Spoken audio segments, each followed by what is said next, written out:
We are today focusing on the question of Yemen going where. This is a country that is of immense importance in terms of the histories of the Arab countries, the Middle East, the Islamic world. It is also often referred to as the poorest, or the next to the poorest. If you take Somalia's case, a member of the League of Arab States, having a situation worse than that of Yemen, or even parts of Mauritania and the Comoros Islands. They are also members of the 22 countries of the League of Arab States. The specialists that we have here are renowned nationally and internationally.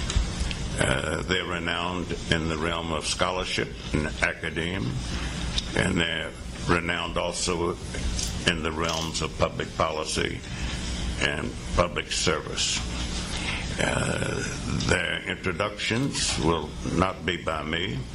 They are on the sheets of paper that were placed on each and every seat, along with 3x5 cards that we ask you to write your questions on and make them questions and to the point rather than commentary, unless the five of us have grossly overlooked or ignored or downplayed something of significance. I don't think that that's likely, but stranger things have happened. We're talking about a country whose government, as one of our speakers is often fond of saying, is the always failing state. Others are increasingly referring to it as a rogue state. Still others on the cusp of civil war. Still more in terms of a failed state. Still more in terms of a country's prospects that could hardly be better than, for the short term, near to hopeless. What are the roots of this kind of despair or pessimism?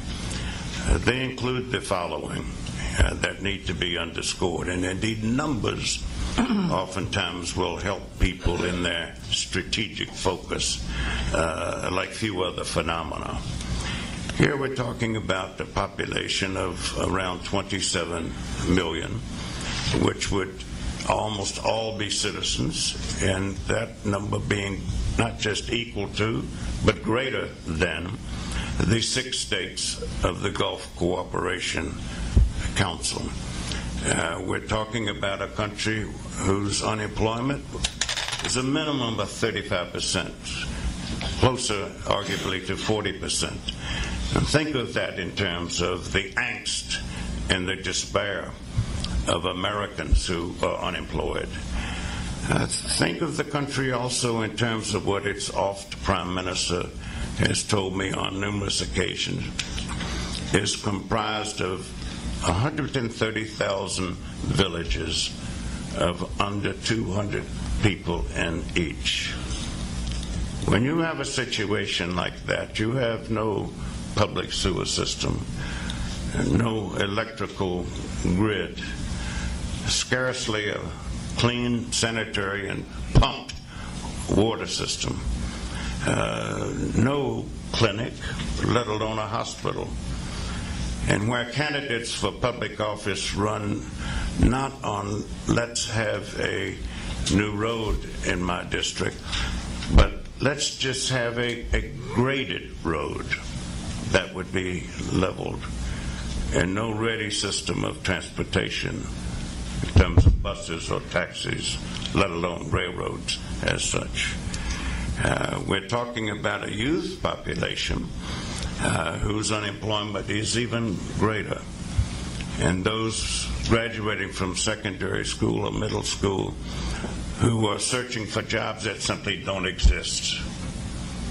And you have the confusion here between regime change and state change or state prolongation, where a country that is massively impoverished needs as much as anything capacity building. And capacity building doesn't happen in a day. Capacity building takes a long time, and it requires patience by those building the capacity, whether they be from within and from without. And realizing without such capacity building, no country has any hope for elemental security, elemental political stability, elemental material well-being, elemental functioning effectively of a system of civil justice.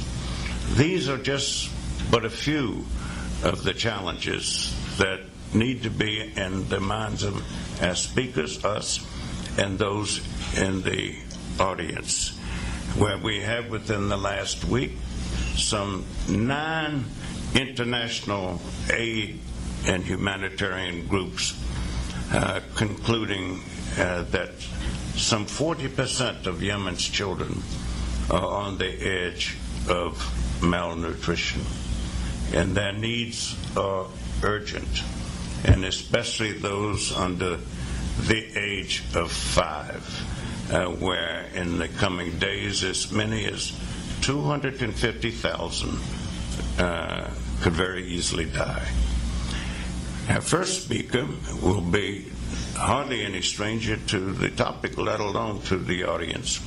Barbara Bodine, a much accomplished American diplomat, career Foreign Service officer, former ambassador to Yemen, heroine to many during the Iraqi occupation of Kuwait, and a scholar in residence at the Princeton University, along with her colleague to her left, Gregory Johnsen.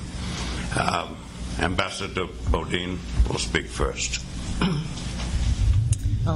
Thank you, John, for organizing this event, bringing together some of my favorite colleagues, and for your introduction, which has significantly shortened some of my remarks. So, having laid out some of the basics, I think this is very, very useful. My job, as described to me this morning, was to kind of give the broad overview within which the other members of the panel will comment on some specifics. And so, pardon me for kind of a little bit of a history lesson, but that's apparently what I was hired to do this morning. The topic this morning is crisis Yemen going where? And the first thing that came to mind was the first time I kind of came across a title like that, and almost anything on Yemen seems to have crisis Yemen, Yemen on the brink, Yemen on the precipice, Yemen on the window ledge, Yemen at the crossroads. And the first time I came across a title like that in regards to Yemen, I kind of imagine Wolf Blitzer standing in front of a very large screen with holographs of Mansour Hadi or something. But the first time I kind of came across that was actually when I was a very junior officer.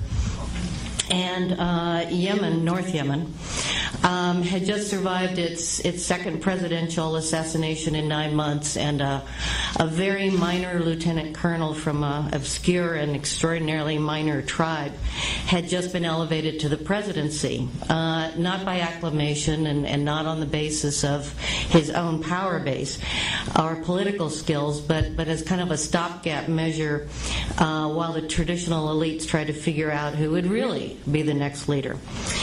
And our embassy, and a member of the embassy at that time is actually here, and this is kind of a frightening audience to talk to. There's so much experience here. But our embassy famously gave him 6 months in office and outlined in a stunning or at least a rather stunningly long series of cables, the insurmountable challenges that this young leader in this very impoverished country faced. And this series was called Yemen at the Crossroads. That, of course, was over 30 years ago, and Yemen in many ways is still at those crossroads. The question is whether or not, we will be there to help provide a map and some assistance for them to move forward. Despite Yemen's millennially long history and the involvement of the Ottomans and the British empires, and I said this was going to be a history lesson, trade routes that go into Asia and Africa and into the Mediterranean, the U.S. is a newcomer to Yemen.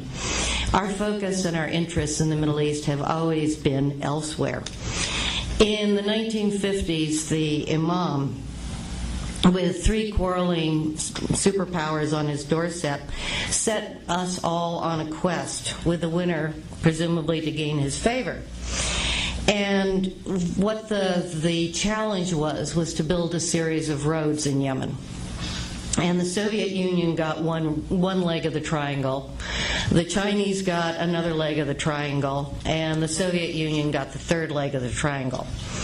The Chinese, who are very good at building roads, won hands down for their road from Sana'a over the mountains to the port of Hodeidah. History does not record much about the Soviet road, but the leg that the United States built came up very short, not in distance, but we refused to even pave our road.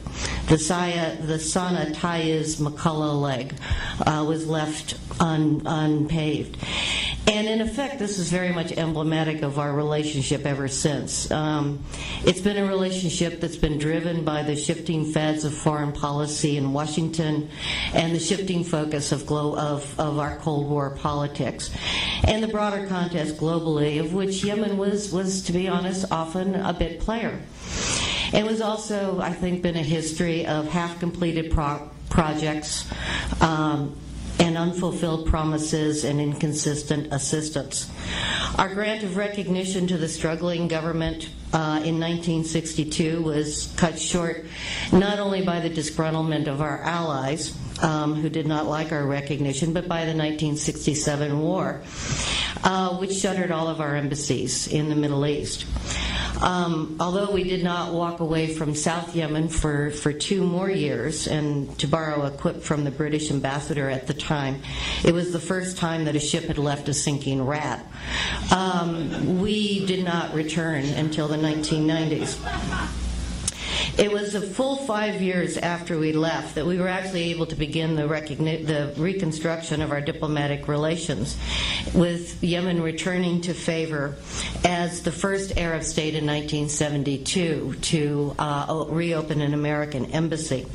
And you can well imagine the reaction of the Secretary of State's protective detail when his plane landed in Sana'a and he was immediately surrounded by rifle-toting, jambia-wearing, and sword-twirling tribesmen. However, we did survive the graciousness of the Saudi Welcoming Committee, and economic assistance, although modest, was restored, and far more modest economic assistance. That continued until about the 1979 war, which is its own remarkable history. Yemeni history, and we can talk mostly about it, most of that in terms of the U.S. means North Yemeni history, has always been tumultuous. It neither began nor ended with the Republican Revolution in the 60s, but has had ups and downs that really can only be probably best compared to Brigadoon in the Middle East. Few states, I think, though, in looking at the history of Yemen, North Yemen and unified Yemen, I think it's easy to go through all of the reasons why, and I think I'm the author of the phrase, it's the always almost, not always failing state, but the always almost failing state, that why it hasn't failed, and I think it's interesting to look at what it has survived. Few states, I think, could have weathered the assassination of 2 heads of state in 9 months, a string of lesser coups, an armed invasion by its neighbor, an externally supported insurgency, as well as instability that resulted from an extended undemarcated border, and that was just between 1978 and 2000. It not only survived, but rather than fragment, as I think many people have long predicted that Yemen will do, it actually more than doubled in size, once with the unification in 1990, and again with the demarcation of the border 10 years later with Saudi Arabia, that added the equivalent of 5 Lebanons in terms of territory. It has avoided famine.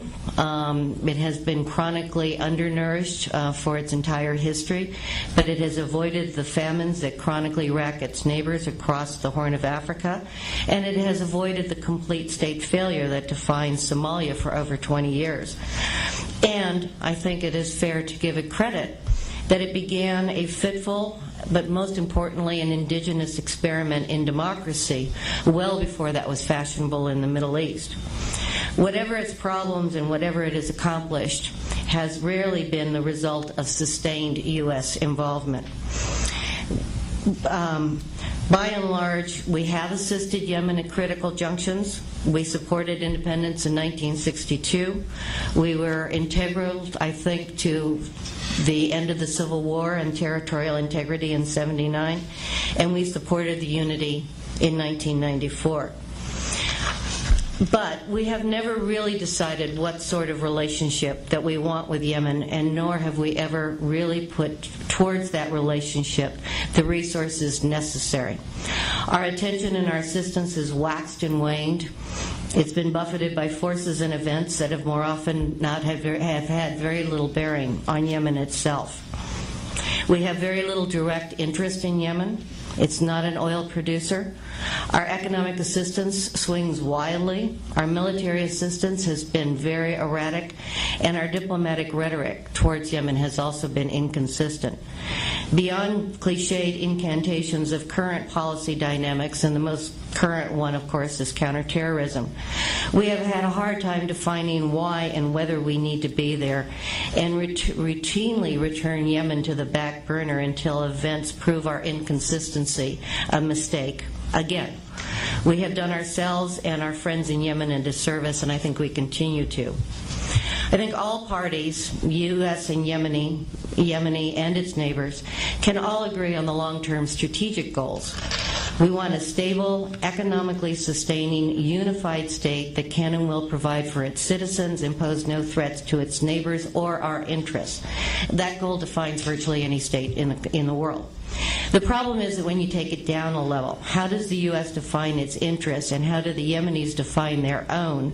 And do they converge, diverge, or just run parallel with periodic intersections? The current U.S. Convention on Policy towards Yemen would probably break down as combat extremism and terrorism, ensure Red Sea stability for international shipping, preserve regional security, preempt a proxy war by the Saudis and or the Iranians, and mitigate instability that would create a humanitarian or a refugee crisis. On most, if not all of those, I think most Yemenis would agree. More Yemenis have died at the hands of AQAP than Americans. Yemen, even Marxist South Yemen, never attempted or even threatened to block the Bab el-Mandab, and many Yemenis believe that piracy inhibits the revitalization of the port of Aden. Yemenis want to be neither a dependency of Saudi Arabia nor an extension of Iran, and they most certainly do not want to be ground zero for someone else's proxy war. And certainly they want to avoid a major humanitarian crisis. The disconnect is that while important, our objectives are all external to Yemen itself, and none of them address the core fundamental challenges that threaten the stability, security, and sustainability, or the viability of the state, much less the lives of the average Yemenis. I cannot possibly do this in 1 minute. These objectives address the symptoms and the consequences of the challenges, but we have not addressed the challenges themselves. John has very well gone over what the basic challenges are. I would just want to underscore that while these challenges are not new, that they have taken on a greater urgency in the wake of the Arab awakening.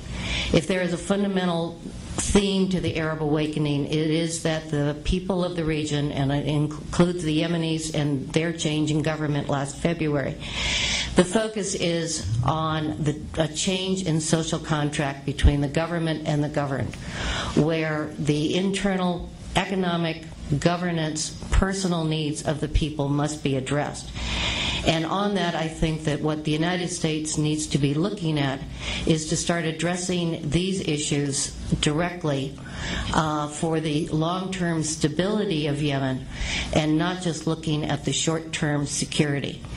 To borrow a very short story from a very good Yemeni friend of mine that I met with a couple of years ago, just before the Arab awakening, he said that neither the government nor the people in Yemen opposed or objected to our fight against al-Qaeda and terrorism.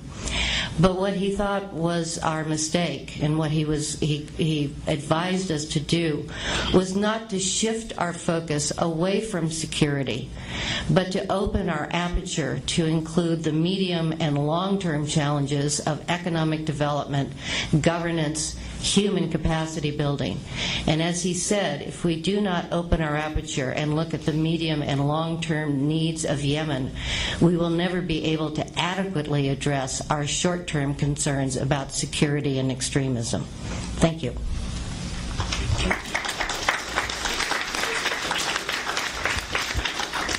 Next, Gregory Johnsen. Right.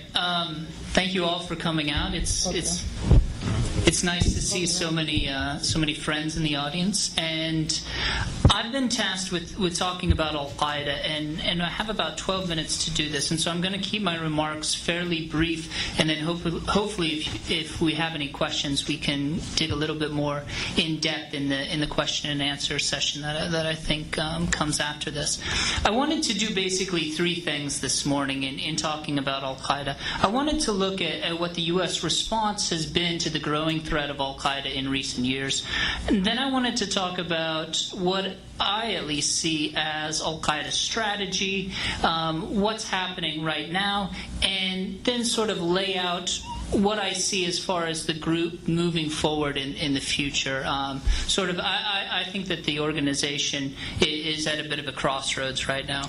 And then in the final, what I'm sure will be about 30 seconds, I'll lay out what if anything can actually be done.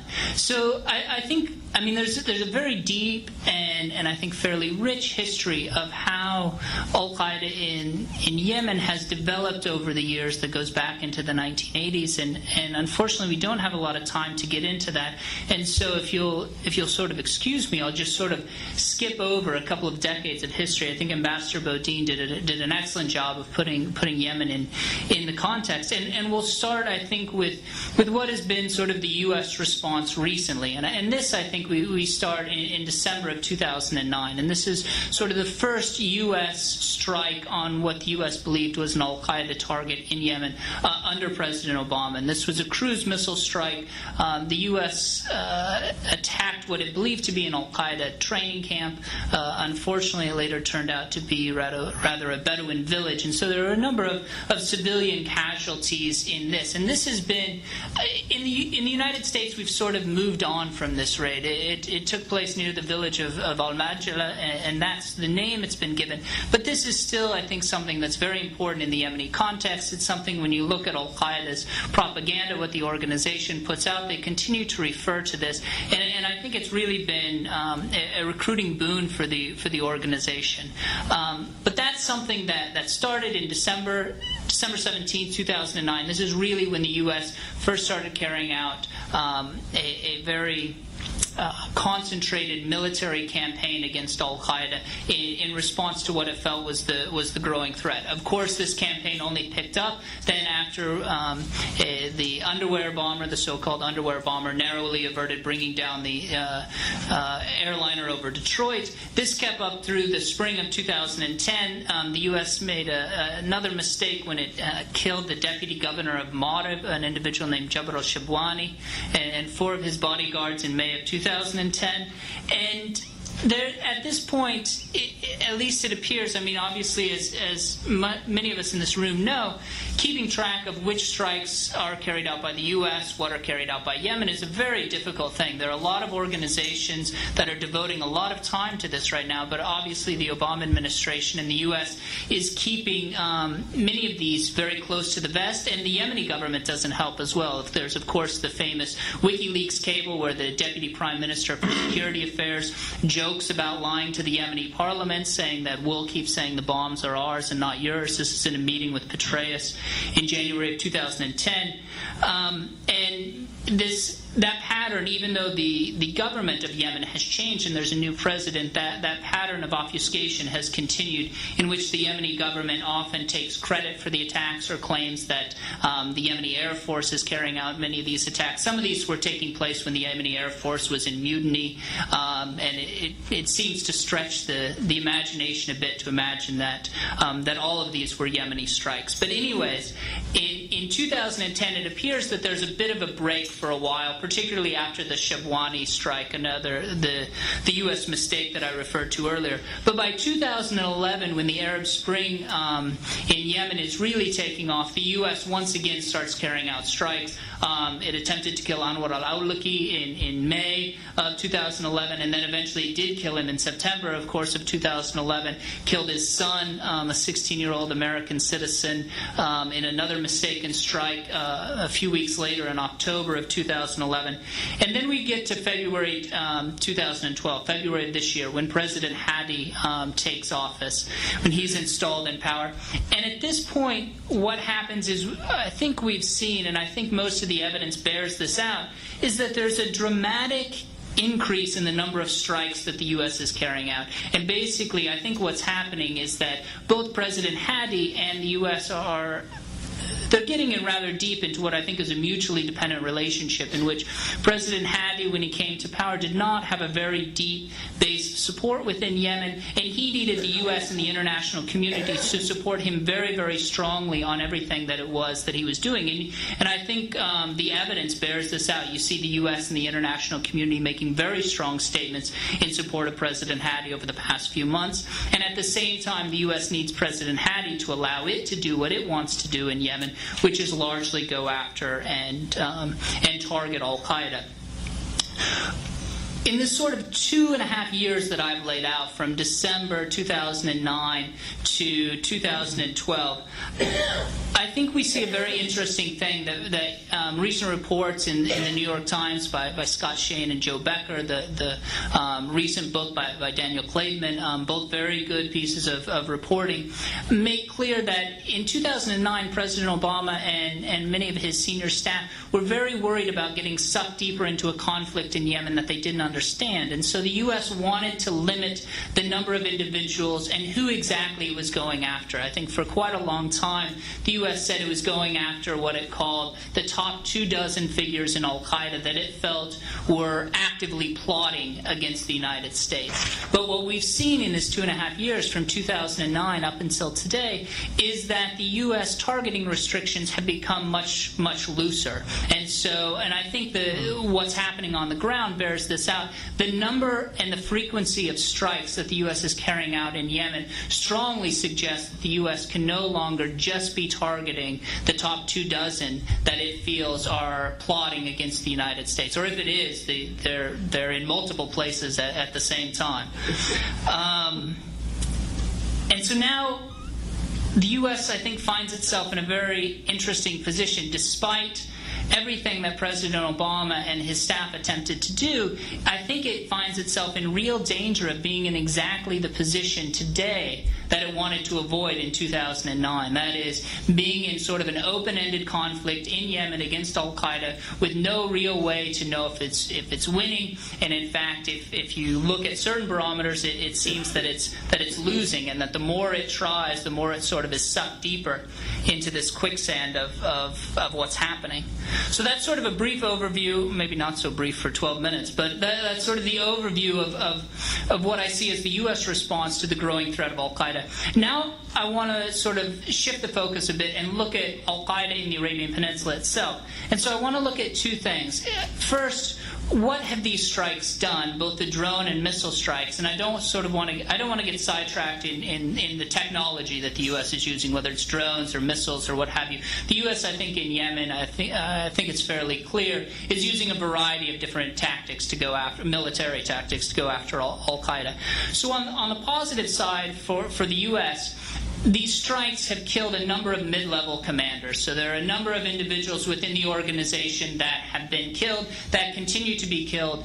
What they haven't done, however, is deal al-Qaeda in the Arabian Peninsula the sort of knockout blow that the U.S. was looking for, something similar to what happened in 2002 when the U.S. was able to kill Abu Ali al-Harathi in a drone strike, and that sort of broke the back of the al-Qaeda organization in Yemen at the time. And in fact, it destroyed it so much that in 2004, 2005, the organization had virtually disappeared. There was no al-Qaeda violence, and at that point, Yemen looked like, at least in counterterrorism terms, a success.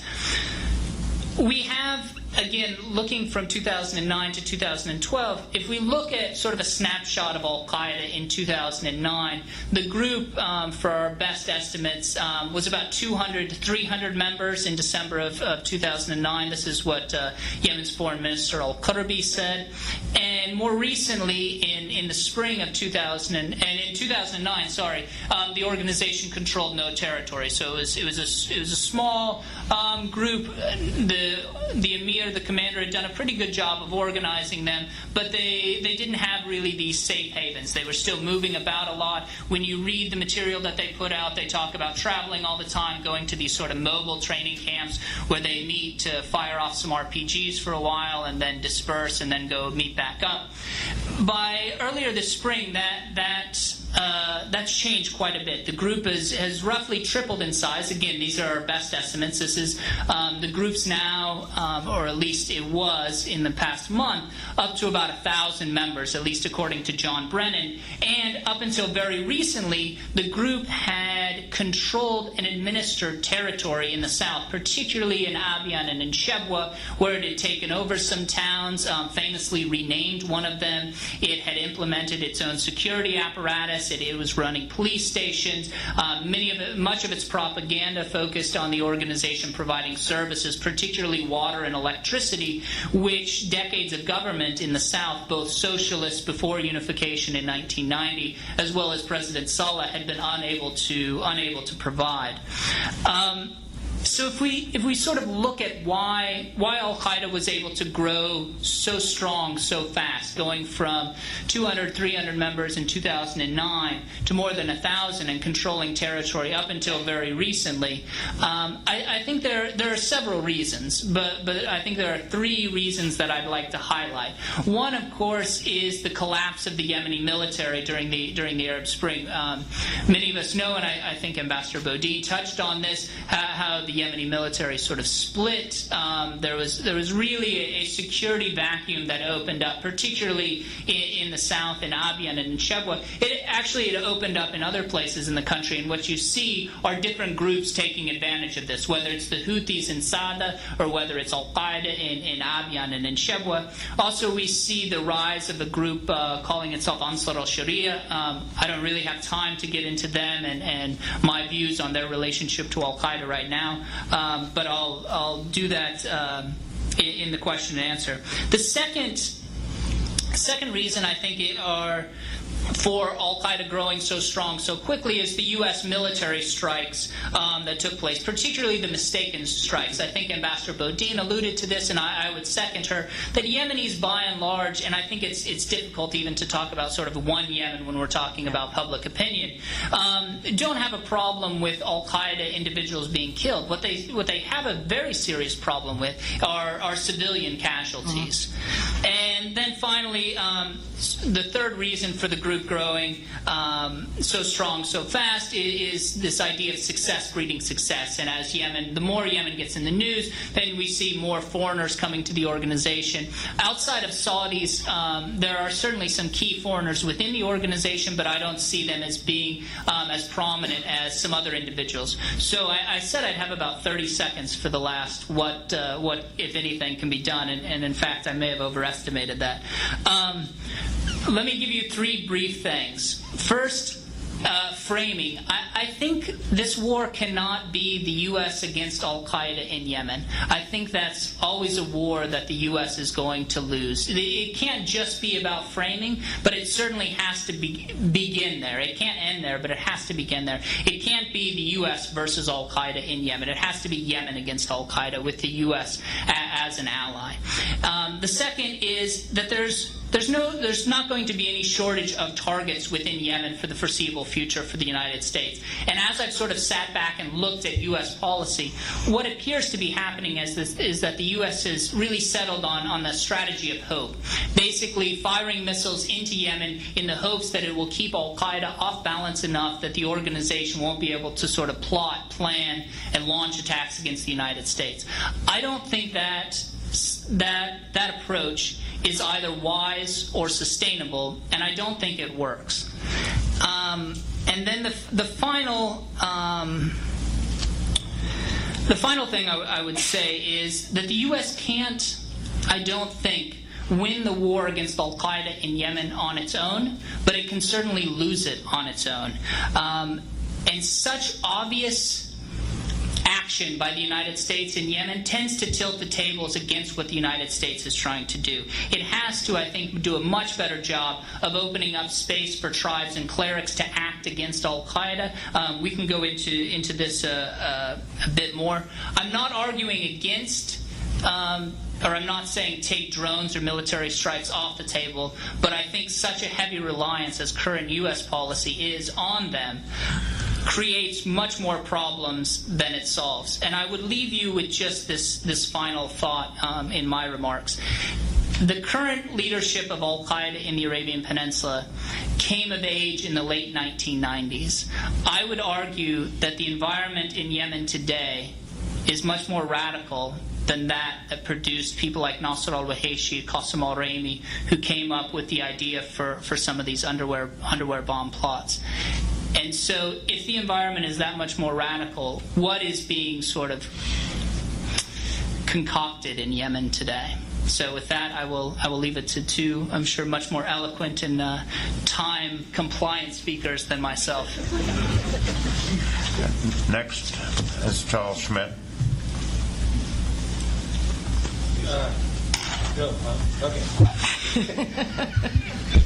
Okay. I've been tasked to talk about the economy. I wanted to echo some of Ambassador Bodine's your mic isn't on. Yeah, it is. Is that on? Okay.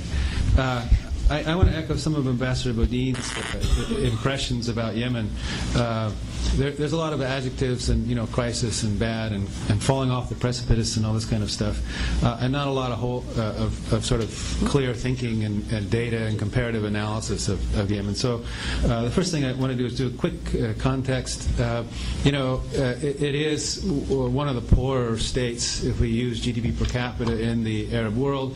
In terms of the the UNDP's Human Development Index, it rates above Mauritania and it rates above the Sudan, and it rates far, far above all the sub-Saharan African countries.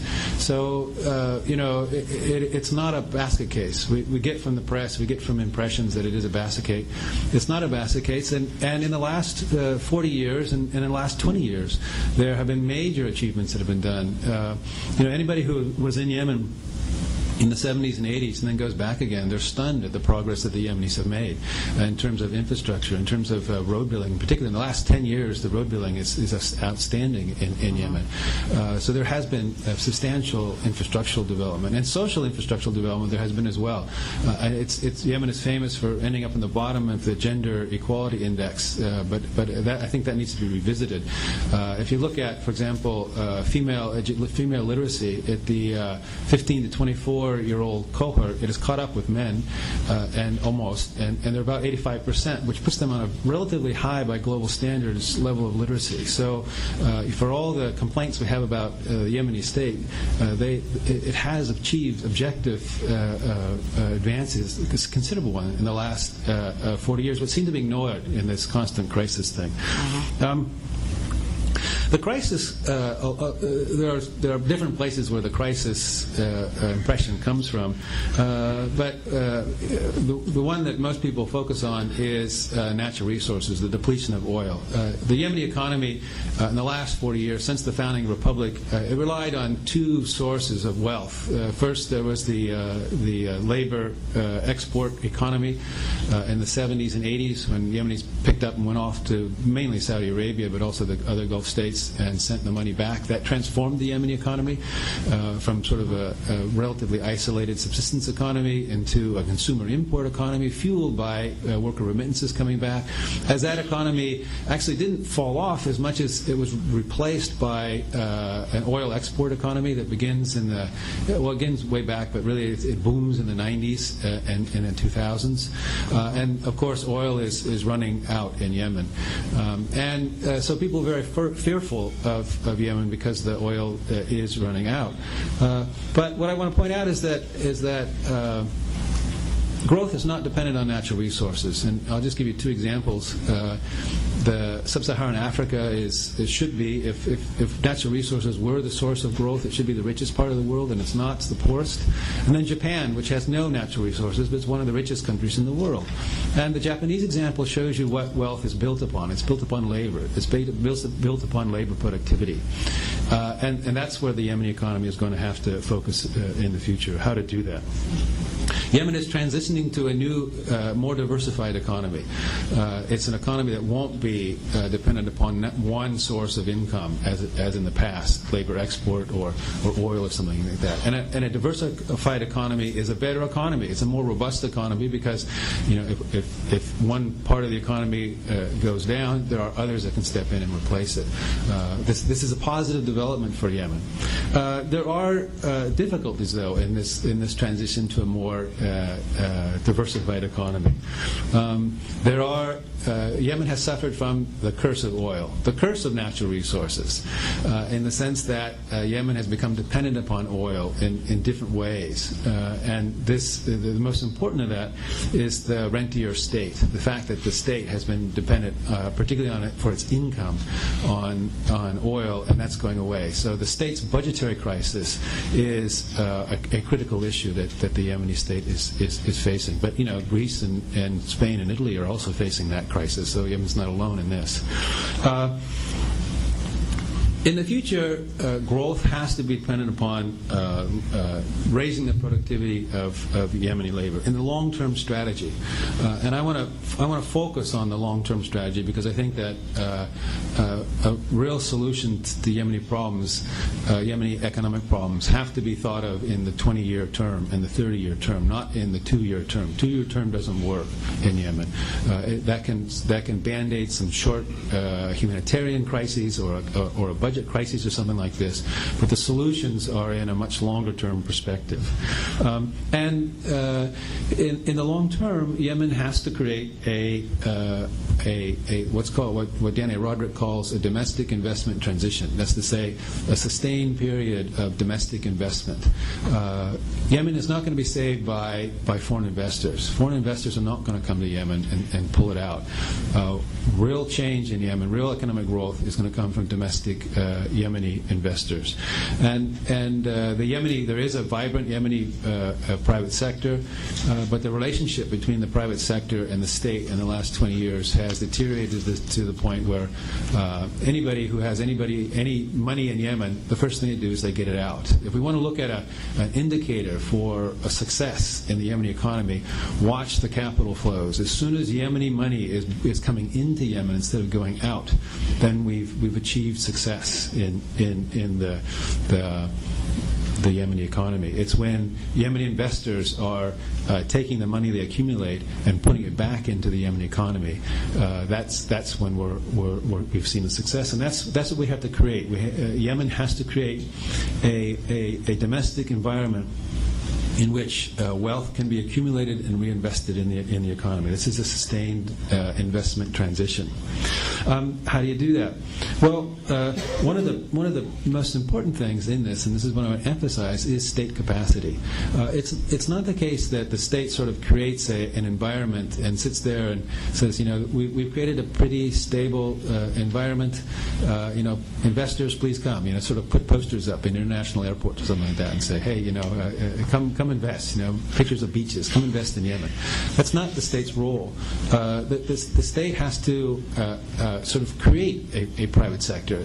Certainly, getting the confidence of the Yemeni private sector is important, but also the state has to have a long-term investment plan for Yemen and help Yemeni investors invest in those strategic parts of the economy that will lead to long-term growth. Simply leaving the economy to the hand of the market doesn't work. There has to be a vision for development. There has to be a long-term vision for development, and the state has to step in and help coordinate investment. There are many long-term coordination problems that the state has to step in and solve. But this requires state capacity, and I would suggest that state capacity is the critical factor in Yemen's future, Yemen's economic future. Of course, this depends upon a political settlement. One of the things that gives state capacity is legitimacy. A broad-based, legitimate government is one that people believe in and people will follow, and it will help create an invested environment. One of the critical in the short term, or I would say medium period issues is state taxation. This has been an issue for a while. The state has noticed that the international development agencies have pointed out that when the oil runs out, the state budget's basically gone, and it's going to have to begin to tax domestic society. It's since 2005 it's been an issue with the private sector. They're beginning to work on it. This is critical because it builds relationships between the state and Yemeni society. Whereas in the oil period, the rentier state, the money came in regardless of the relationship to the private sector, regardless to the relationship to Yemeni society. Now that relationship is the source of the Yemeni state's funds. And so taxation is a critical issue, funding the state budget. In the short term, international actors, the Gulf states, they can help out, they can dump money. The Saudis have already done it. By helping out with immediate budget needs, this isn't an important factor for Yemen, but that's a short-term band-aid measure. The long-term, it's going to require development of taxation. The creation of social investment, education is critical. And though I said that the Yemeni education system has had some, by the measures, some tremendous successes, it still needs a lot of work, and it's a place where the international community could help as well.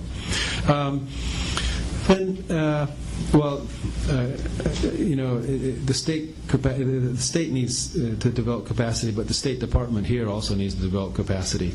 And here, I think it's not just some expertise. I think I'm hearing that we're getting more qualified people to go into Yemen. But the critical thing is, echoing Ambassador Bodine again, is a long-term strategy, not politicized. That we have to recognize that we're going to be, if we're serious about Yemen, it's a 20-year project, it's a 30-year project, and that our support for Yemen cannot be dependent upon the political whims of the White House or of whoever else. Okay, 1 minute.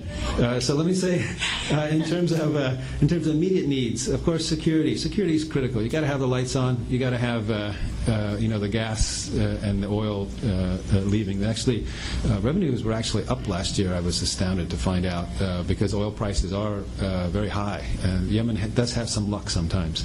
And so, though there are a lot of disruptions, the oil income from last year was actually up. Unemployment is a huge issue in Yemen. Of course, a very young population, a lot of people coming onto the job market right now. So for the international community, another critical thing that can be done is the training of Yemeni labor. And some of this is going on. The Gulf states are doing it, but it can be done on a much larger level. And for me, one of the critical things is, and this is a medium term, getting Yemeni labor back into Saudi Arabia, getting Yemeni labor in large numbers back into the Gulf. This is a hot political issue. This is they absolutely refuse. They have all kinds of excuses why the Yemeni labor can't come into it. But it's really a political issue. And this is where the United States could actually play a very, very helpful role in supplying political leadership, in twisting arms a little bit, and convincing the Gulf states that they could be much more cooperative on this realm. So this would help relieve some of the unemployment and get people back in. Then, of course, there are immediate humanitarian needs as well in terms of the IDPs, in terms of the internally displaced people and whatnot, and the cash inflows that come in to the budget, that come into the relief efforts and whatnot. Of course, they stimulate demand in Yemen, which is a good thing. But again, they're short term. So I think there's short-term sets of cash inflows that are important and need to be done. But the focus on the long term has to be on raising Yemeni labor productivity, and the state plays a critical role, and building state capacity is going to be the key thing there. Thank you. Thank you, Charles. To wrap up, before our discussion, Q&A, through about 5 cards. And even before this panel speaker, I wanted to thank Ms. Joan Brisson, who has made it possible for us to use the facilities of this lovely club, lovely institution, which most people weren't even aware of or had a chance to go to before. She's with the Comprehensive Health Care Services, and in the front row here for those who need comprehensive health care service. Robert Sharp. That's up to the Supreme Court. Yes. Well, good morning, distinguished speakers, participants and guests. Thank you also to the National Council for the invitation and for bringing together such a large group to talk about Yemen. The NISA Centre, Near East South Asia Centre where I work, is honoured to partner with Dr. John Duke Anthony and the National Council for this event. Dr. Anthony's knowledge and views on Yemen, in my view, are probably second to none, derived from many, many years of academic and practical experience of the Arabian Peninsula. And I think I'm right in saying that he's the only American who has attended all GCC's annual ministerial and heads of state meetings. And that's 30 meetings over a period of 30 years. He's attended every single one. It's also my distinct pleasure to be on the panel with the speakers who you've heard so far, and I've certainly listened to everything they've said and taken copious notes.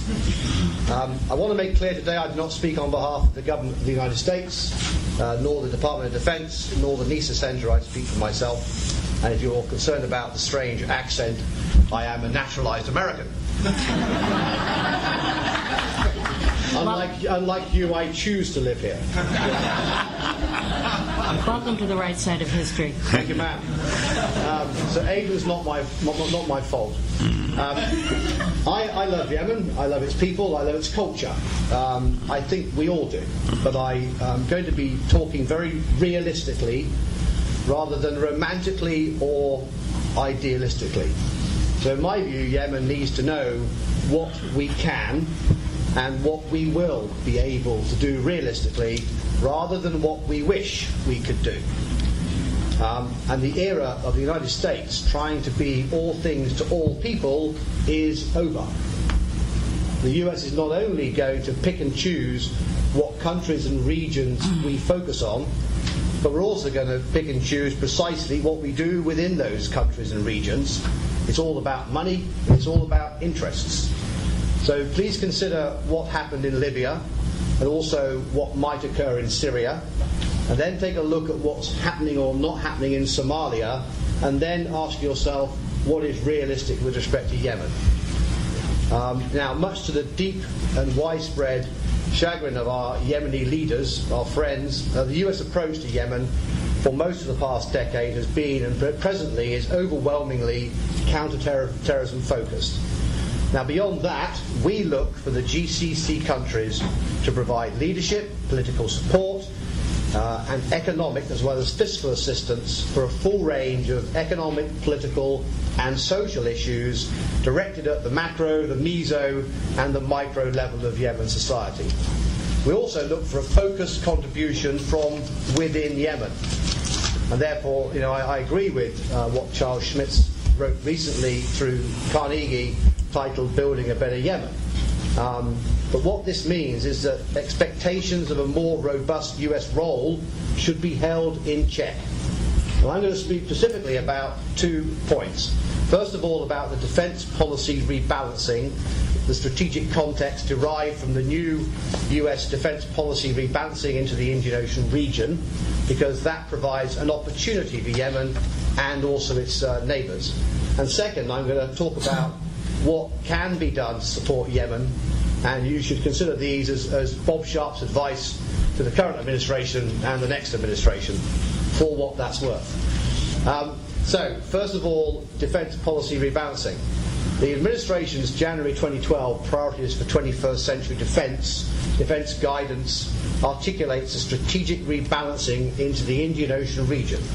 The policy emphasises building partnership through assisting partner capacity. And as I outlined in a recent conference with John Duke to celebrate the 31st anniversary of the GCC, the globe's busiest and most important trade interstate with enriched rising powers of India and China will wrestle to protect the flow of resources to their increasing populations is the Indian Ocean region. And the resources to support that will come from the Middle East. And if you assume that world energy consumption is going to rise by 50% by 2030, as articulated by Kaplan in his book Monsoon, with 40% of crude oil passing through the Strait of Hormuz in the west and 50% of world merchant fleet hosted east in the Strait of Malacca, there is an enormous opportunity presented, because a rising tide lifts all boats, meaning the increased flow of resources and revenue generated will help regional stability, security and economy if the opportunity is taken. The proximity of the Bab el-Mandeb to the port of Aden suggests that developing the port, as Ambassador Bodine has regularly suggested, makes sense. Thank you. I agree with you, ma'am.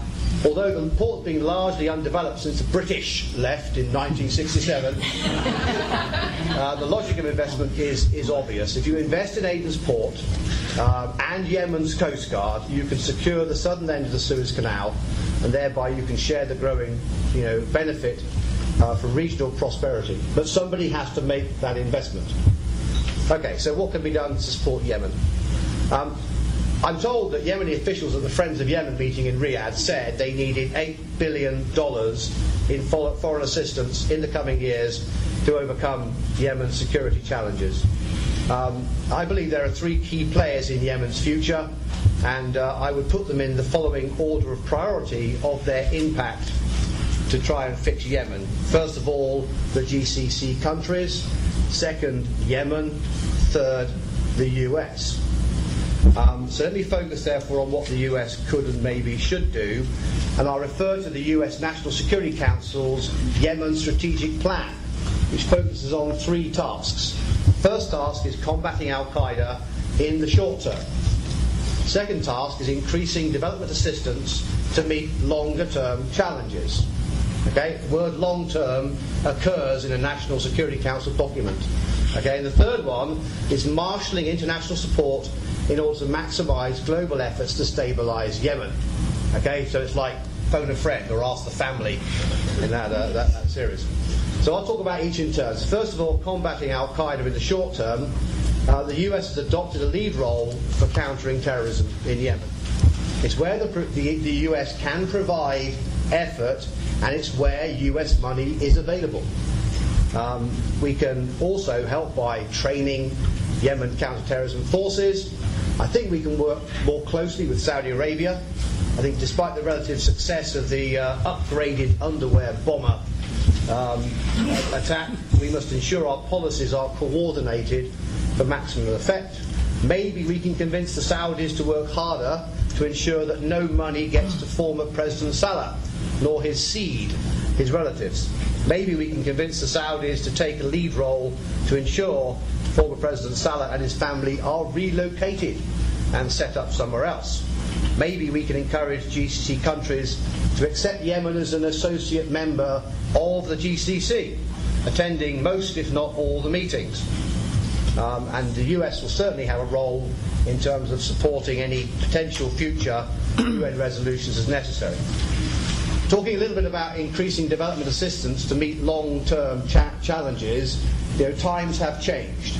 And due to the economic crisis and growing fiscal constraints, the US cannot resource Yemen alone.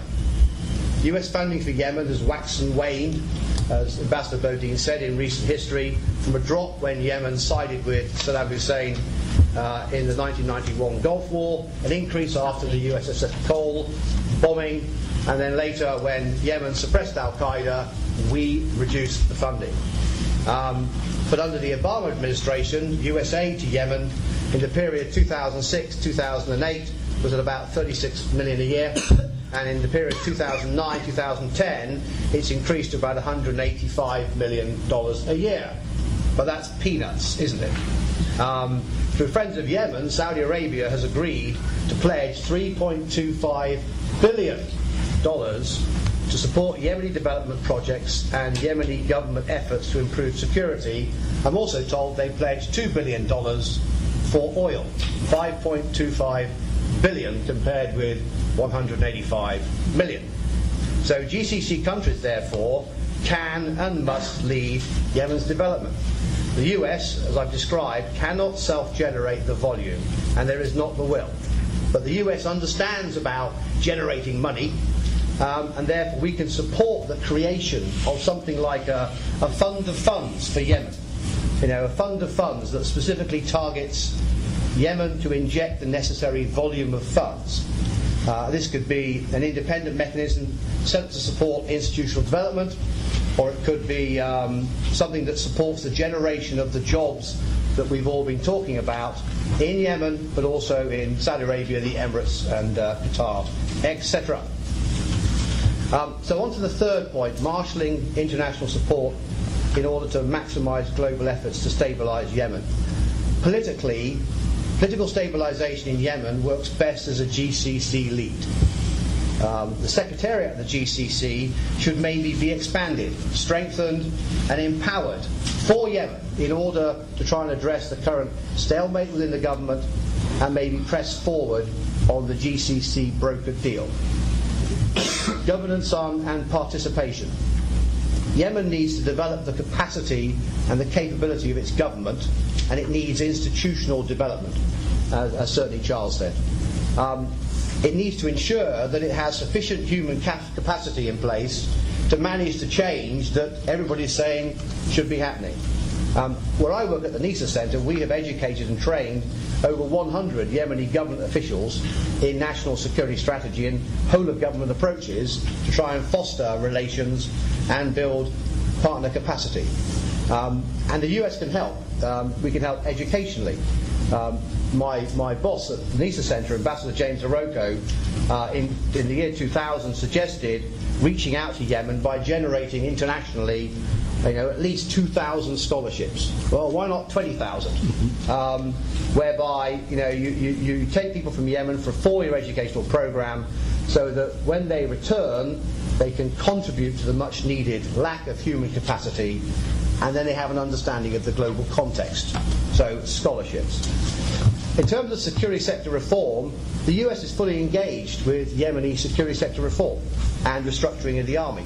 CENTCOM has already run 4 or 5 workshops in Yemen looking at restructuring the Ministry of Defence and reforming the Ministry of Defence and restructuring the army. I'm going to Yemen in September to run a curriculum development workshop for the Yemeni military educational institution to try and foster critical thinking and support the restructuring of the army. And work is ongoing with Yemen's Coast Guard. More needs to happen, but there is stuff going on. As far as humanitarian assistance and social well-being is concerned, to foster better civil-military relations and support to reconnecting Yemen's military back to its people, the US can champion, in my opinion, the provision of funds from GCC countries so that the Yemen army can, village by village, extend the message that the central government cares. Maybe a novel idea, but getting troops to provide much needed food and water, working in support of local councils and with tribes, notwithstanding the threat from the militants, could be a mechanism to help Yemen's national dialogue process and maybe also help counter the al-Qaeda rhetoric and narrative. and I accept this is not food and water security in a classic sense, and I accept it's short term, but it can provide relief in the short term, and we are saying there is a humanitarian crisis. So, use your army, they have the facilities and capacity to do it, and find the money to ensure it happens. And in some ways, how better than to get direct government interaction with the people, and through that you can gauge, first of all, if the timing of the national dialogue is right, or whether maybe we need more time for talks before we have talks about a national dialogue. And also you can check whether the CT campaign is working at the micro level. And the US can certainly encourage countries to provide some form of humanitarian assistance funding if it is a crisis. Infrastructure. Back to Ambassador Bodine's point about aid and port. Absolutely. But it's not going to be the US that pays for it. And the opportunity presented for GCC countries with a refurbished and usable aid and port and the Yemeni Coast Guard suppressing piracy is surely obvious. So, why aren't we doing that? My final point I'd make is that I read a paper about a US-Yemen strategic partnership based on this rebalancing into the Indian Ocean region the rebalancing I mentioned earlier on, and I maintain that longer term that still makes sense. I look forward to your questions. Thank you. Super.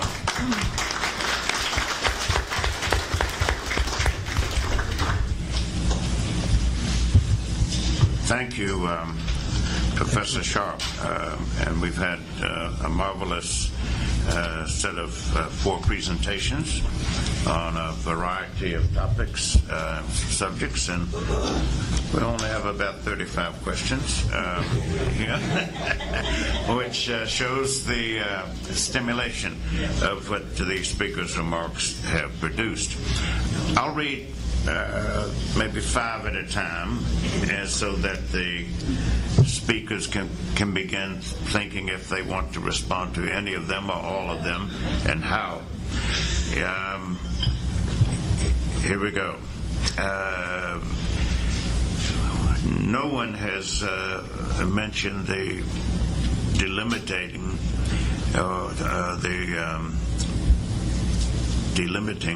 impact of Yemen's productivity and consumption of khat, QAT, a leaf that is chewed and its juice is ingested for various effects on the chewer. But it does take place for several hours during a day and has an impact mainly in the north on the productivity of the workforce, as well as the drain on scarce water resources. Might one or more of you comment on that? What types of activity could one envision, as in days of old, where Aden served as the entrepot for Djibouti, for Eritrea, Ethiopia, for Sudan, and southwestern Saudi Arabia, being on the Horn of Africa, provides the situation of Yemen being a dilemma on a horn. What about the popular councils and tribal militias in their involvement and utility? And what is the water crisis in Yemen? And after all of these, not years, but decades of prices coming down per unit for cameras, for computers, for many other mechanical gadgets, what's the obstacle for greater desalination in its role for producing water in Yemen? These are the first set of 5 questions. Let me jump in, Gott. what is it, 35,000 Americans die on the road due to alcohol-related deaths every year. The burden that alcohol produces on the economy and on society is tremendous, but we keep on drinking. We think that somehow caught is something that it should be eliminated. We should sort of morally beat the Yemenis up because they chew this gods. We should look at our own house before we go on a moral crusade against the Yemenis. A couple of things of clarification. It's a stimulant. Stimulants generally are good for productivity, They call it a narcotic only because it's Stimulants are good for productivity. They call it a narcotic only because it has two meanings. It's a legal term and it's a pharmaceutical pharmacology. The legal term means it's a controlled substance. That's all. But pharmacologically, it is not a narcotic. It does not put you to sleep. It wakes you up. It keeps you going. Okay, so it's good for productivity. In terms of its water use. It uses about 40% of the water that's used in agriculture. And about 90% of Yemeni water is used in agriculture, okay? About 10% is used for consumption and for industrial uses. So what that tells us is that there's tremendous opportunity, or there's tremendous space for transferring water into other uses from agriculture. The problem in Yemeni agriculture is the effectivity of water use. I'm missing a word here. Sorry, I'm getting old. They could be used far more efficiently. It's the question of efficiency. There's all kinds of technologies, and Yemenis have capacity. We're talking about building Yemeni technical capacities. There are lots of very highly trained Yemenis.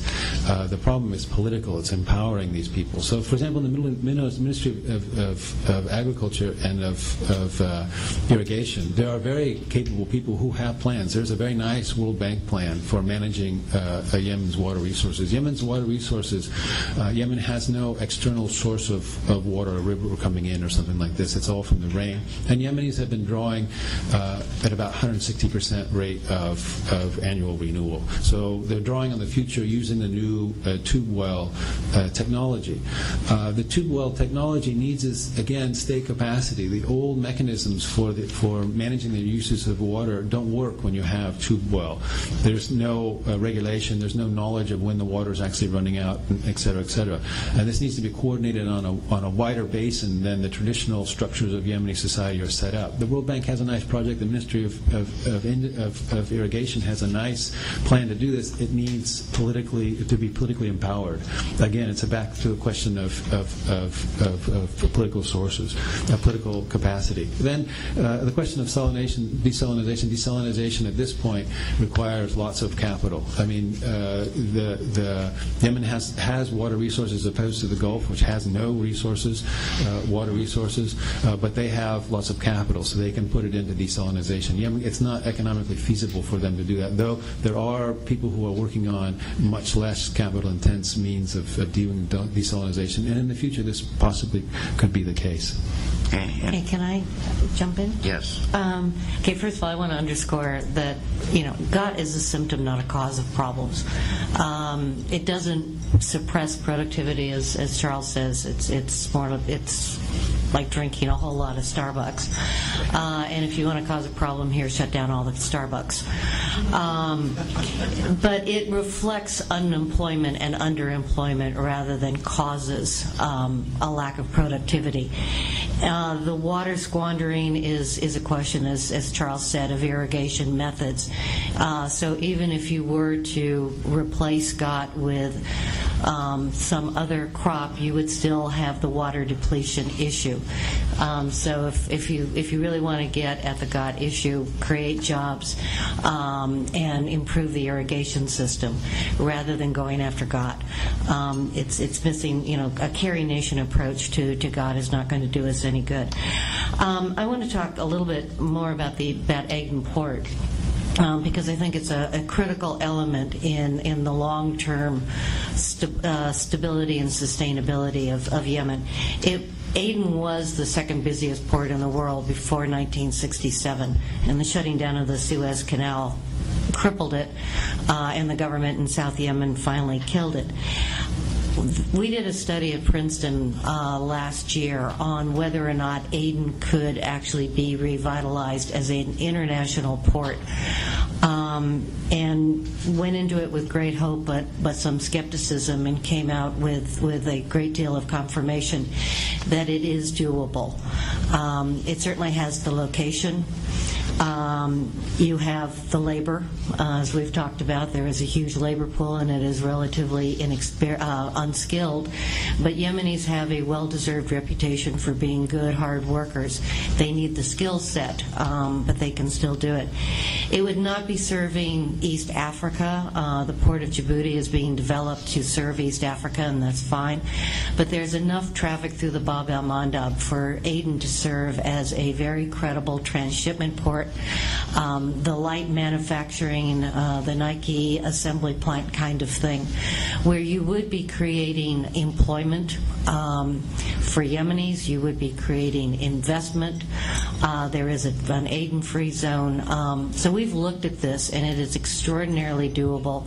It does take the political will as much as the international capital and domestic capital, but this is the one great resource in addition to human capital that Yemen has, and there is a plan now on the table on how you can put the capital, the labor, and the port together and quite possibly drive the Yemeni economy into sustainability. I have a realistic comment about GAP, if I may. I mean, we have to educate the Yemenis so they can make the choices in the same way we make choices about alcohol, cigarettes, sex, drugs, rock and roll. I mean, you have to educate so people can make choices. Before all of them. Indeed. And once they're educated, they can then draw their own conclusions. But currently, with an uneducated approach to it, you stand more chance of preventing middle-aged men watching sport at the weekend in America than you do of stopping Yemeni chewing cat. All right. Additional questions. If one accepts the premise that only or mainly the South could win the war against al-Qaeda with the support of the U.S. military assistance, what would be the prospects of the South playing this role, where the U.S. to at least de facto show a willingness to help the South to obtain its objectives of ending political perceived neglect and economic neglect in a possible de facto federation between the South and the North? Gregory, Johnsen, do you want to read, or do you want to keep Yes, no, this is for you. Oh, okay. This one. And others. Bob, if you would comment, and Barbara, anybody feel free to comment. Yes, go ahead.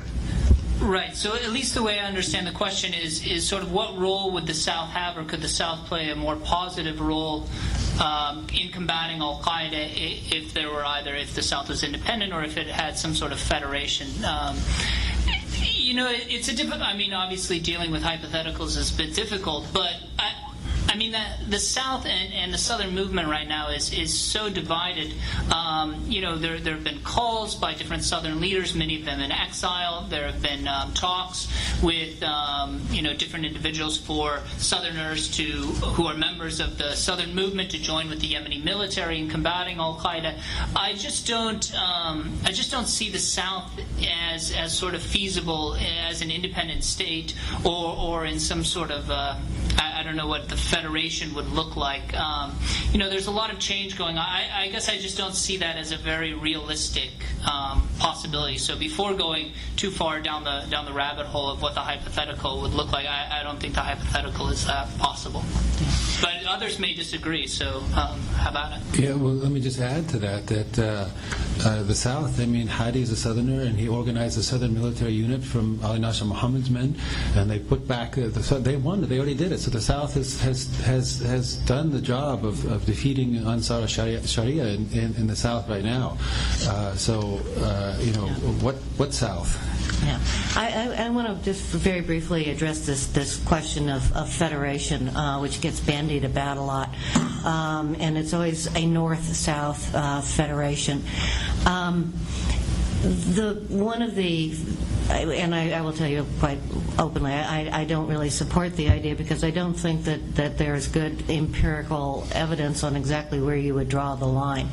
The old North-South line, the old Turkish-British line that ended up as the North-South Yemen line, is very artificial. It doesn't reflect the demographics of the country. And so, to be perfectly honest, most of the people that I've listened to, talked with, who talk about Southern Federation are Aidenies. And that's not the South. The real question that Yemen needs to work on going forward, and I think we're seeing some evidence of that and increasing attention to it here, is how do you integrate all the elements of Yemen? And it has one major benefit that we didn't mention, as opposed to other states that have failed or in far greater conflict, is that there's a very strong sense of Yemeni identity in the country. There are legitimate concerns about various regions feeling marginalized, feeling dispossessed, feeling politically excluded.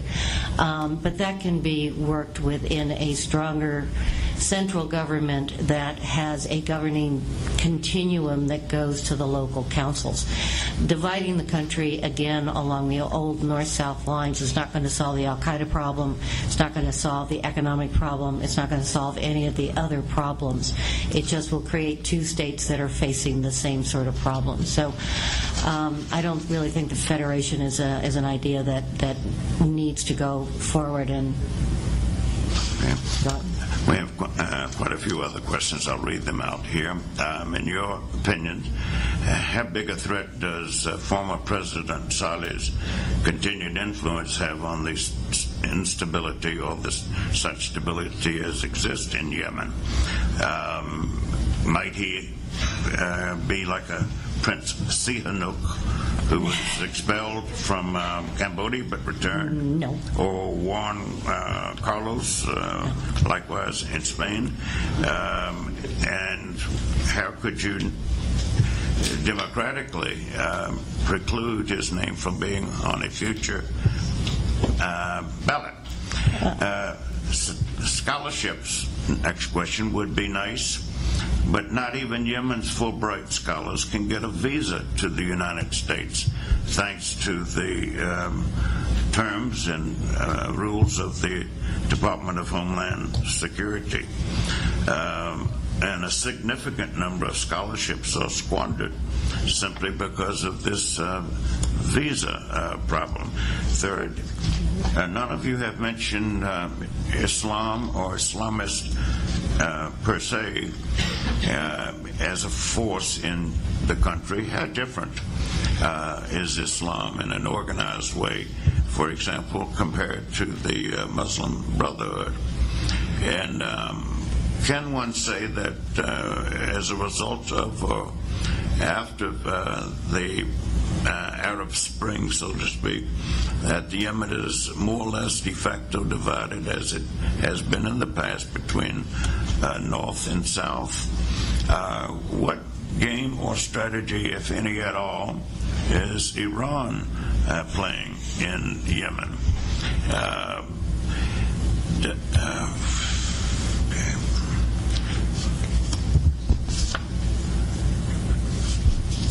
Can we just try to hit some of those really quickly, because that's about another hour and a half's worth of talk.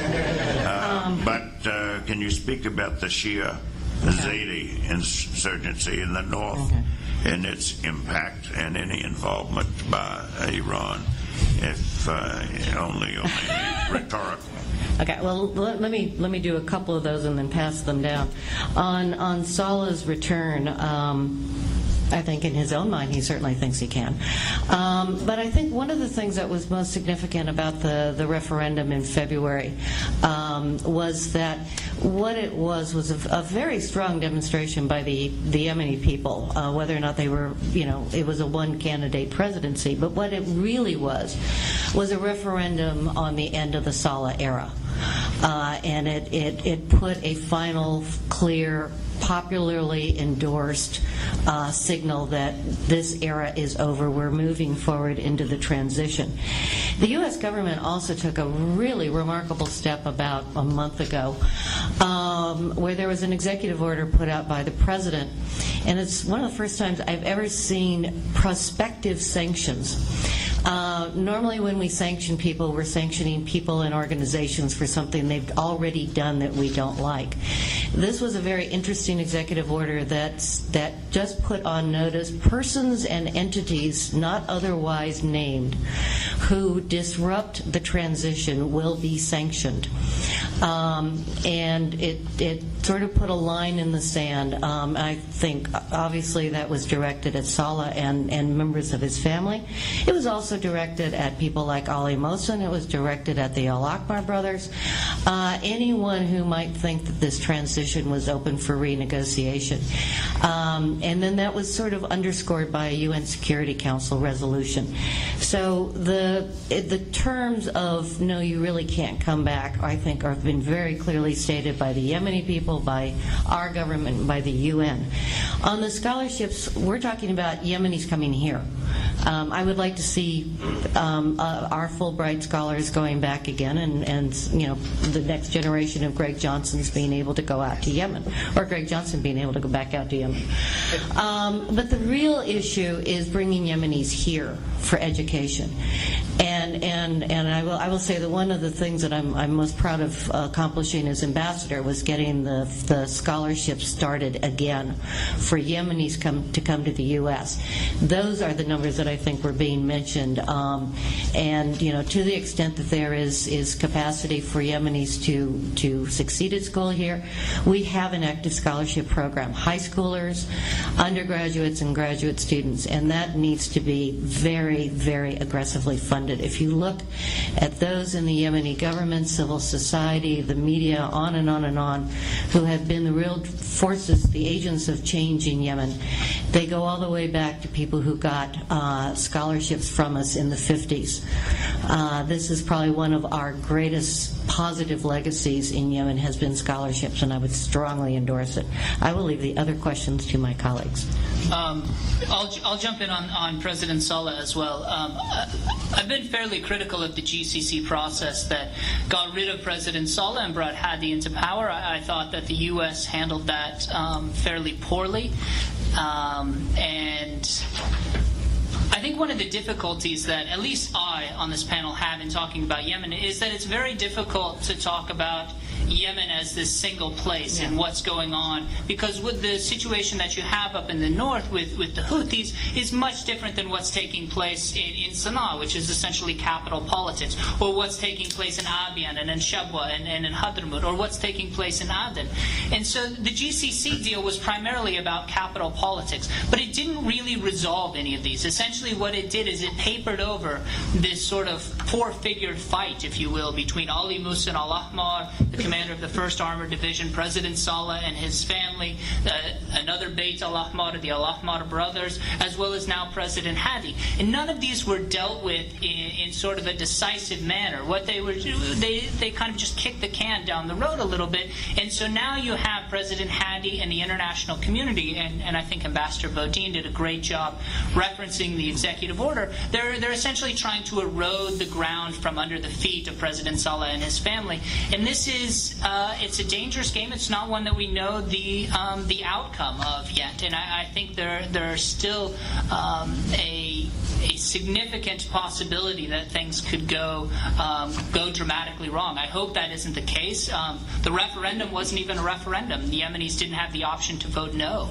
There was only one one thing. They could only vote yes for Hadi. And there's no guarantee that not President Saleh, but rather Ahmed, his eldest son, will put himself forward for what's supposed to be the new election in 2014, which we're coming up close. So is Hadi only going to stay for these 2 years as a caretaker, or is he going to move on? There are a lot of unanswered questions that just haven't been dealt with, and I think what we saw in 2011 was a unique opportunity that unfortunately was sort of half flubbed, at least in my opinion. We have about 3 more minutes here, and so consider that in terms of your response here. One from the U.S. government assistance, GAO is not assistance, government accountability office. What comes first? Security assistance, institutional capacity building, developmental assistance? Easy to say all three at the same time, but can we be a little bit more precise in terms of that? In terms of the immigration of Yemeni nationals to the U.S. and their alleged involvement in drug and weapons trafficking and their linkage to Arabian al-Qaeda and the Arabian Peninsula. And please mention Mali in that context if it has any relevance. And the American University in Cairo educates a number of Yemeni students, some on State Department scholarships, and would be thrilled to host more. But how do you deal with brain drain when so many want to actually immigrate to the United States? What is the effective strategy to limit that or preclude it? These are the last. Yes. Bob, you go first. Take your pick. Yeah, I think they're very complex questions. Mm-hmm. You've got to approach Yemen holistically, and it's like, how do you deal with a house on fire? You really need to give it all a good watering rather than try and constrain your efforts to one place. And the situation in Yemen is so deteriorated by comparison to the sort of Western standards that we would apply to determining that it has deteriorated, that you just need a holistic approach across multiple lines of development, lines of support, to try and then overall, on a balanced basis, bring Yemen up. I think the issue of brain drain,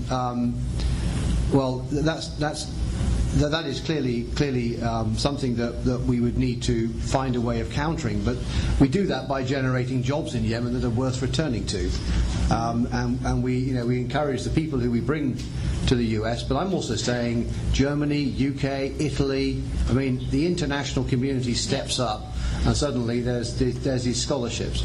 There are plenty of people in Yemen who have got nothing to do at all. The unemployment rate is enormous. Let's get them into some form of education, but then let's link that to jobs on their return, and let's incentivize them from a feeling of Yemen as a country that they want to go back to shape the future. There will be people who will stay put. There always are, but I think we can counter that by making Yemen worth returning to when they've completed their scholarship. And I absolutely agree with the point that Ambassador Bodine made about some of the key influences in the change process in Yemen were people who in 1950, whatever it was, 50, came to 60, America. 70, 80s, and came to America and spent a year here doing a master's degree or something, so we must invest. One last short statement from Charles and Gregory and Barbara. Here, I wanted to go back to the previous question about Islam. Islam is one of the things that you see in Yemen is that Islam is changing. That religion is important in Yemen, just as in the United States.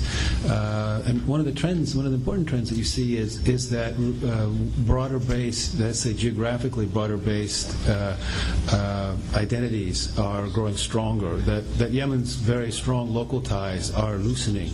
and that stronger national and international ties are growing. People in Yemen see themselves as part of a wider world, as a wider, and this is you see this in religion. But religion has to be seen in context, and I think one of the places we see this in context is in the north, in the Houthis. A lot of people see them as see the Houthis as a Zaidi revival movement, and in part it is. But really, what it is a fight against government abuse, just as in the south. The rebellion in the south, it's got the same roots as the rebellion in the north, and it was led by Sada. It was led by religious aristocracies, and they do talk about religion, but they're talking about religious rights, the ability to practice religion, their religion as they see it in Yemen, not to impose their religion on the rest of Yemen, or to exclude others from doing what they want to do, but just to have the right to do so. And you see this in their stance towards the national dialogue. They don't pretend to take over the Yemeni state, and they don't pretend to succeed. They see themselves as part of the Yemeni state. They're fighting for rights within the Yemeni state. And so if we understand the nature of the conflict there, we won't conflate it and participate, and this is why I fear giving a GCC lead in Yemen. The Saudis are conflating that. The Saudis are the ones that are inflaming sectarian ties in the north by funding the Salafis and the Dar al-Hadith and Damaj, and urging them to fight because of their paranoias about Shiism. If we see Islam as part of a wider context, often the roots are quite understandable in terms of local conflicts, as in the north. Last short statement, Gregory and Barbara. Right. The topic of this panel was where is Yemen going, and I think what we've done is we've laid out some of the problems, some of which we knew of, and some of which we're well aware of. But I think and I think we all agree with what Charles said, or at least I agree, that the long-term strategy is a necessity, and that's where we're going to see the success. But it's going to be quite difficult to get there, and these next 2 years are going to be quite key, because none of these problems that all of us have brought up, none of the issues that are facing Yemen have been dealt with, nor are they being dealt with in any sort of a sustainable or comprehensive manner. And so how it sort of navigates this, I think it will provide the answer to today's panel.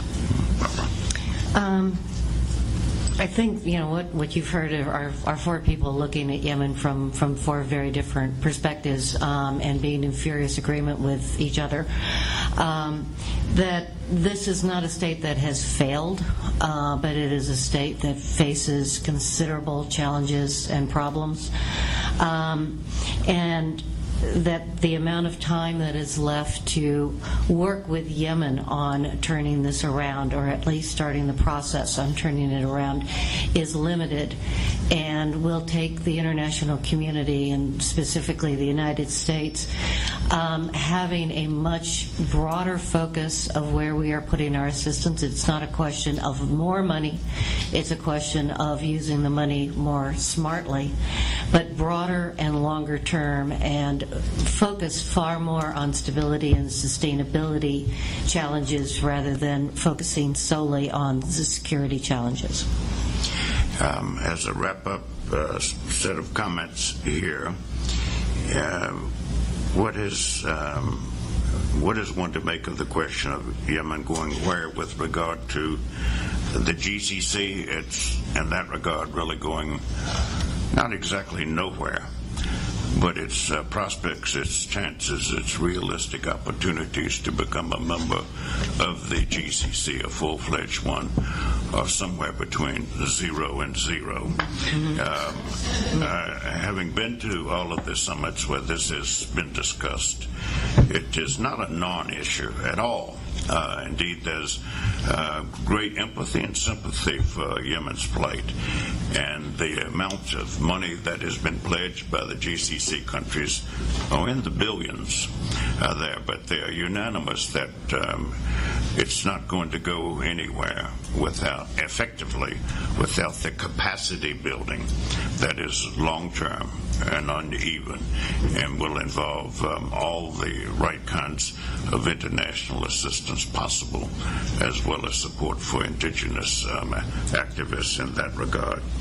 And what many people have overlooked, and it certainly didn't come forth here, is that in the 1990s, Yemen was for a brief period a kind of poster child for the World Bank and the IMF in terms of reforms and the implementation of those reforms. No one going to the country consistently during that period could fail to see the positive impact that that had. So we're not starting from nothing in terms of experience. Secondly, the degree of freedom of the press in Yemen throughout the 90s has no echo anywhere else in the Arabian Peninsula, or near echo. And the freedom of association, likewise, to form, establish, and have respected political parties as diverse as the Yemen Socialist Party, which had long been backed by Moscow, and Islah, a group wrongly described as religious, because it wasn't that mainly or alone, but also with a variety of conservative groups, tribal, religious, and other. And people forget that Madeleine Albright could have chosen any country in the world in the 1990s to host what was being highlighted then as an emerging democracies forum. But she chose Yemen, of all of the 140 developing countries, because of what it was doing, what it was, what it promised to be, what it had already achieved. And I attended that as one of the 3 American representatives, but the others came from Mongolia, they came from Mali, they came from Georgia, they came from El Salvador, they came from Malawi, they came from Mozambique. I've seen nothing like it before or since in international affairs. This has been a very rich session with the provision of what we hoped would be informed information and insight that would challenge established thought and what passes for conventional wisdom. We're all the better for coming here. And thank you, Ms. Bislin, for allowing us to use these facilities there. Thank you. And thank all of you for coming and our speakers.